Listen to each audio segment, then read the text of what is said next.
మన భూమి ఊపిరి తీసుకునే చోటు గురించి మీకు తెలుసా? చైనాలోని గ్వాంగ్షీ అడవి ప్రాంతంలో ఒక అద్భుతమైన సింకోల్ ఉంది. చైనీస్ భాషలో దీని పేరు షియో జాయ్ టియాంగ్కెంగ్, కానీ అందరూ దీన్ని ముద్దుగా ఎవెన్లీ పిట్ అని పిలుస్తారు.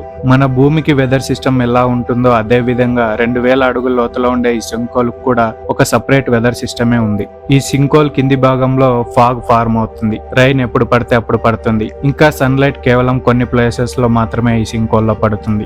ప్రపంచంలో మరెక్కడా లేని రకరకాల మొక్కలు, ఇంకా కీటకాలు, రాళ్లలోకి మాయమయ్యే అందమైన అండర్ గ్రౌండ్ రివర్స్, రాత్రి టైంలో వినిపించే విచిత్రమైన ఎకో సౌండ్స్, ఇంకా ఇలాంటి ఎన్నెన్నో వింతలు ఈ సింకోల్లో అయితే ఉన్నాయి. అక్కడుండే లోకల్స్ ఈ ప్లేస్ ని భూమి ఊపిరి తీసుకునే చోటు అని అంటారు. ఈ ప్లేస్ ని చూడ్డానికి వెళ్లే ఎక్స్ప్లోరర్స్ ఈ ప్లేస్ లో ఉండే గాలి మీ ప్రెషర్ ని ఇంకా మీ మూడ్ ని అయితే మార్చేస్తుంది అని చెప్తున్నారు. ప్రకృతిలో భాగమైన ఈ ప్లేస్ అంత లోతులో ఏం దాచిందో ఎవరికీ తెలియదు, ఎందుకంటే ఇప్పటిదాకా ఈ ప్లేస్ ని ఫుల్ గా అయితే ఎవరూ ఎక్స్ప్లోర్ చేయలేదు.